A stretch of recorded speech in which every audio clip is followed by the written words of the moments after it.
Assalamualaikum warahmatullahi wabarakatuh. Selamat malam Sobat Kijamania dimanapun Anda berada. Ketemu lagi di channel saya Jejen Mulyana, channel yang selalu konsisten membahas pola rawatan murai batu dan memberikan pengalaman untuk para pemula ya, yang berdasarkan apa adanya.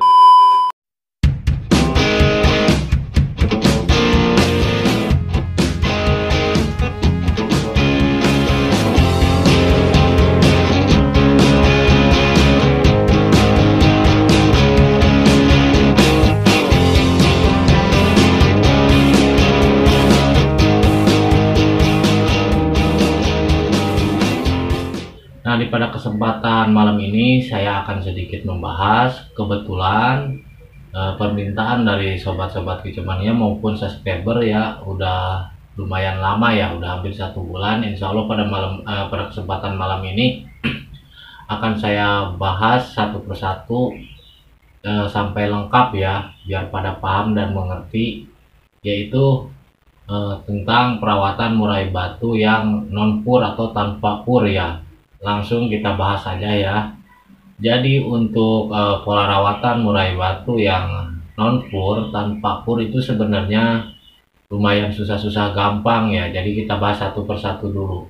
Mungkin kalau untuk orang-orang rumahan atau bukan orang-orang asli sini yang tidak sibuk, mudah, simple ya. Tapi mungkin kalau buat orang-orang kayak pendatang, pekerja ataupun yang suka bepergian itu bisa repot ya, intinya pasti bakal direpotkan atau yang namanya bingung ya, karena tidak bisa memberikan ekstra puding, jadi burungnya tidak makan pur. Jadi gini intinya, untuk pola rawatan murai batu yang full ekstra puding jangkrik tanpa pur itu sebenarnya saya juga dulu ngalamin yang seperti itu. Kebetulan ya sekarang juga seperti itu ya, cuman walaupun sedikit-sedikit dia mau makan pur dan saya taruhin. Tapi kalau untuk yang benar-benar tidak dipurkan, di full ekstra puding jangkrik itu lebih bagus sebenarnya.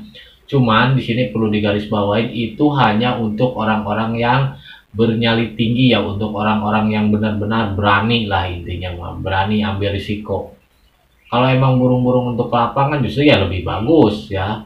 Artian lebih bagus itu dari segi tenaga, mungkin power, birahi, tingkat emosi semua mungkin bisa lebih seimbang dan tenaga bisa lebih maksimal.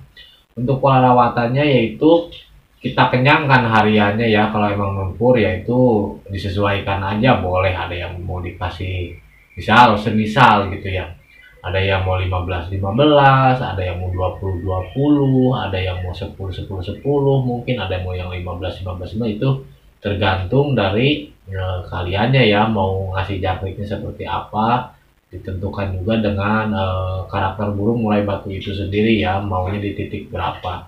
Biasanya nggak terlalu repot gitu ya. Untuk nyetingnya juga tinggal bawa-bawa aja, mungkin tinggal dilihat nanti kurang lebihnya, tinggal menambah ulat Hongkong. Tapi kalau emang posisinya nanti ketika burung ini dimana bakal ada fase mabung, burung ini bakal mabung, dimana yang namanya kondisi ekstra puding pasti kita rendahkan ya, kita dropkan, tujuannya supaya burung ini drop mentalnya dan ambrol total. Nah di situ kita akan repot, kondisi burung mabungan otomatis kita harus kasih pur gitu ya, biar makan pur, karena dengan ekstra puding yang sedikit. Jujur saya pribadi juga kalau memang yang non pur itu bingungnya di situ nanti ketika kita kendalanya menghadapin burung mabung ya. Makanya saya selalu tetap, biarpun bagaimana saya purin gitu ya, biar makan pur, tapi nanti di mana kondisi burung itu mabung baru kita turunkan gitu ya ekstra pudingnya. Nanti setelah beres, setelah dorong beres ya kita naikkan lagi gitu kan. Nah jadi pola rawatannya seperti itu ya untuk yang non pur di pur jangkrik. Tapi kalau untuk pola rawatan bagi orang-orang yang sibuk ataupun suka bepergian kan, mungkin kalau orang pendatang ada pulang kampung, mungkin ada halangan, mungkin acara keluarga ataupun sibuk kerja, itu repot ya. Repotnya karena burung kita tidak makan pur. Semisal kita kerja bisa ngasih pagi dan sore nggak jadi masalah. Tapi kalau dimana kita saat bepergian, sudah banyak kasus orang yang begitu ya. Intinya burungnya nggak makan pur, cuman makan ekstra puding jangkrik karena nggak dipurkan katanya dari awalnya, emang disengaja.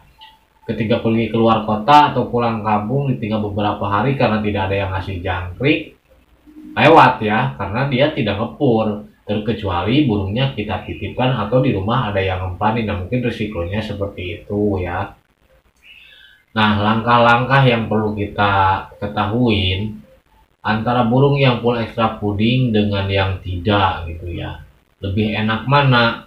Sebenarnya sama aja gitu ya. Kalau saya pribadi, karena saya pribadi sih burung ngepur pun pakai extra pudingnya tinggi kalau saya.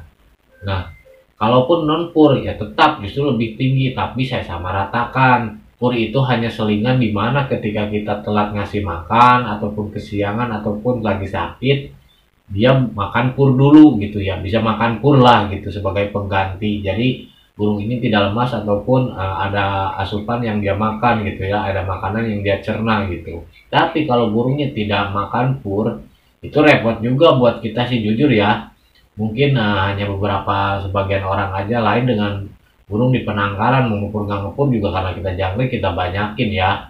Kalau emang kalau dirawat buat lomba ataupun harian, sudah tentu pasti di awal-awal saja nanti ketika kita menghadapi yang namanya kesibukan ataupun acara dadakan ataupun namanya musibah, kita kan nggak tahu itu kita akan repot sendiri ya, otomatis kita kan harus menitipkan ke orang lain gitu loh, ataupun harus ada yang ngasih makan di rumah.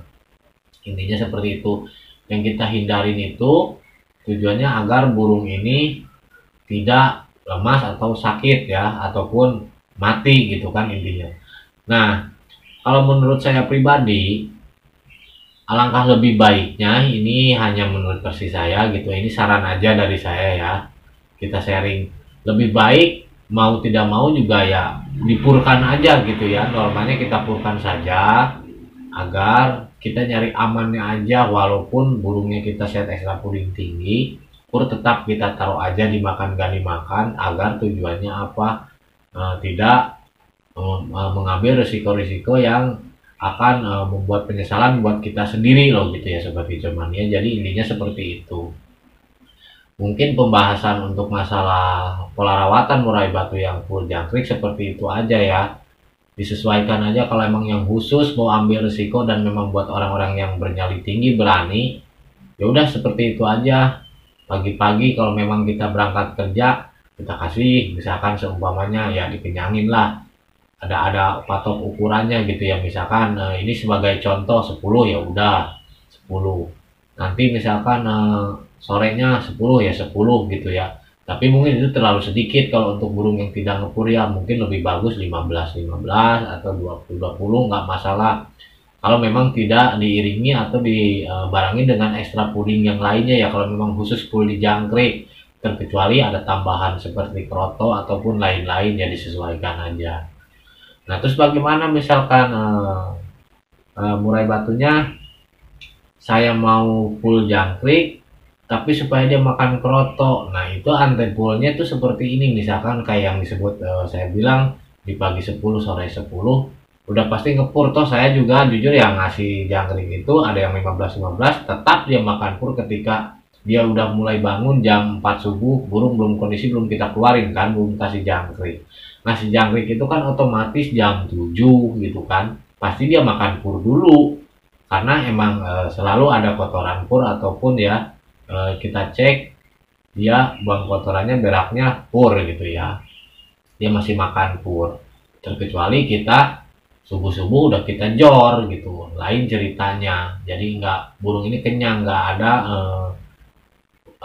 ada buat waktu makan pur gitu ya. Jadi menurut pengalaman saya pribadi yang saya alamin dulu 3 burung yang begitu ya, cuma 3 burung yang non pur itu saya full semuanya 15-15 gitu ya. Tapi benar enak, benar burungnya tenaganya gila gitu kan ya, hariannya juga emang burung tidak mau berhenti. Tapi kendala yang saya hadapin dimana yang bakalan direpotin memasukin dimana pas saya mabung ya, burung ini mau mabung sedangkan burungnya tidak ngepur. Kalaupun jangkriknya selalu tinggi, birahinya kan selalu tinggi terus, emosinya tinggi terus, jadi burung ini tidak drop-drop. Alhasil burung itu jadi susah mabung ya, burungnya jadi susah mabung. Walaupun mabung lambat dan lama prosesnya karena dari segi ekstra puding kita tinggi terus, jadi burung ini pengennya fight terus, pengennya tarung terus, tempur terus gitu ya. Tapi kalau burung yang ngepur kita dropkan, misalkan semasa pas masuk dimana burung ini mau mabung, enaknya kan jangkrik kita rendahkan, buru-buru kita redupkan, burung ini cenderung banyak diam dan fokus ke mabung gitu ya, tidak banyak bunyi gitu, itu tujuannya. Tapi ya itu kembali lagi, kalau memang ada yang mau di full extra puding, pola rawatannya seperti itu aja. Tapi kalau saran dari saya, mendingan dipurkan aja walaupun bermain extra puding tinggi gitu ya. Intinya seperti itu. Sebisa mungkin dipurin. Kalau ngepurin itu tidak, menurut saya tidak susah, tidak begitu susah. Itu gampang ya. Mungkin kalau emang kitanya tepat nanganinnya dan benar gitu caranya, cara ngepurinnya 3-4 hari juga ngepur sebenarnya mah ya. Kalau saya sih ngepurin lebih baik kita pakai jangkrik dipotong-potong diaduk dengan pur halus, itu lebih cepat nempel gitu ya dibanding dengan kroto pasti dibuang-buang gitu kan, dikipret-kipret gitu kan, berantakan juga dan lama juga, terus prosesnya juga mungkin kalau lewat 1 hari basi gitu kan, hasil menjadi penyakit ke burung itu sendiri, yaitu sakit tenggorokan, hilang suara lah, kotorannya encer, bau karena pengaruh dari si basi ya. Kalau dari jangkrik bisa kita potong-potong, kalaupun ibaratnya nggak habis, sorry bisa kita buang kalau kering gitu kan. Tapi otomatis pasti habis dimakan. Itu tujuan kalau ngepurin, kita purin dulu, baru kita set tinggi nggak jadi masalah ya. Yang terpenting jangan terlalu full gitu. Nah, terus bagaimana untuk lombanya ya? Kita kan enaknya kalau bermain tinggi harian aja gitu. Gimana harian udah enak, tinggal nanti di lombanya menambahkan aja ulat Hongkong gitu di hari H apa di H-1, tinggal ngotak-ngatik aja di situ ya. Misalnya bisa dibom lagi H-1, mau dinaikkan lagi misalkan 15-nya dikali 3 ya boleh, sah-sah aja selama burung itu kuat makannya ya, selama burung itu masih mampu nelan itu jangkrik, silahkan nggak jadi masalah ya. Yang terpenting kita lihat dulu dari kondisi burung itu sendiri ya, tingkat keagresifannya, tingkat dari segi emosinya ya, kita lihat dulu, jangan sampai burung ini malah menjadi nggak karuan nanti kerjanya ya, saking terlalu tingginya menjadi over gitu. Mungkin begitu aja ya Sobat Kicomania, pengalaman yang bisa saya sampaikan berdasarkan request atau permintaan dari teman-teman. Saya menjawab dengan apa adanya, dengan apa yang saya jalani, mungkin cuma segitu yang bisa saya sampaikan karena itu yang saya terapkan ya. Sekali lagi mohon maaf atas kurang dan lebihnya, diambil aja sisi baik dan positifnya ya, dibuang sisi yang buruk-buruknya, yang gak baiknya, sisi negatifnya.